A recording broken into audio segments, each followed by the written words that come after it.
संसदेच्या इतिहासामध्ये पहिल्यांदाच 141 खासदारांचं निलंबन झालं.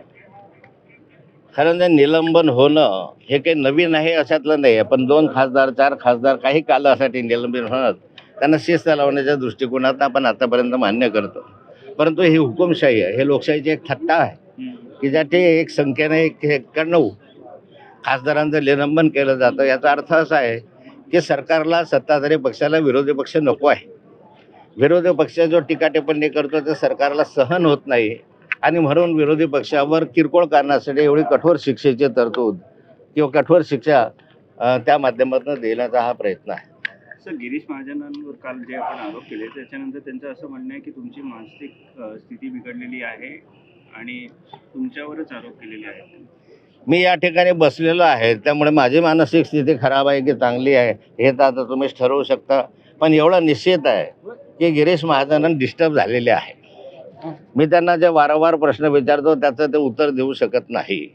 मागे त्यांनी माझ्या आजाराविषयी एक स्टेटमेंट केलं की मी आजारी नसताना निव्वळ चमकेचगिरी केली किंवा सहानुभूती मिळवण्यासाठी केली. त्यावेळेस मी त्यांना चॅलेंज केलं होतं की तुमच्यामध्ये दम असेल तर माझा आजार खोटा आहे सिद्ध करून दाखवा, आणि मी जर खोटा ठरलो तर मला जोडे मारायला या, आणि जर खरं ठरलं तर तुम्ही जोडे मारायला तयार व्हा. पण अजूनपर्यंत गिरीश महाजन जोडे मारायला माझ्यासमोर काही आलेले नाही आहे.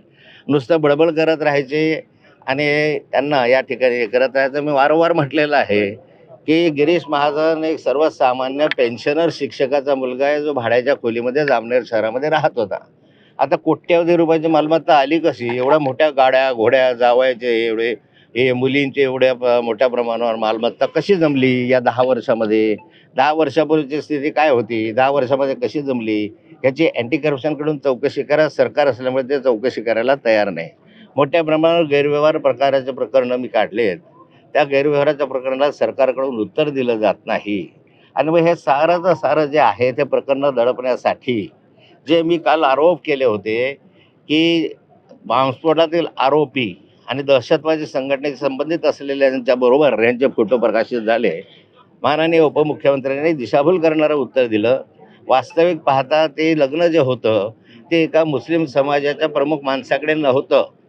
त्या ठिकाणी जी पत्रिका दिली होती आधी ती पत्रिका वेगळी होती. नंतर रात्री खाली चौकशी सुरू झाली, पत्रिका वेगळी आली अशी माझी माहिती मला मिळाली होती किंवा वर्तमानपत्रात तशी माहिती आली होती.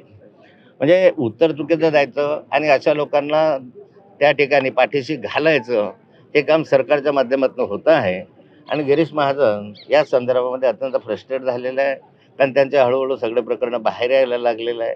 मी तर काय वैफल्यग्रस्त असलो काय चांगलं काय, माझ्या प्रश्नांची उत्तरं द्यावी एवढंच माझी अपेक्षा आहे.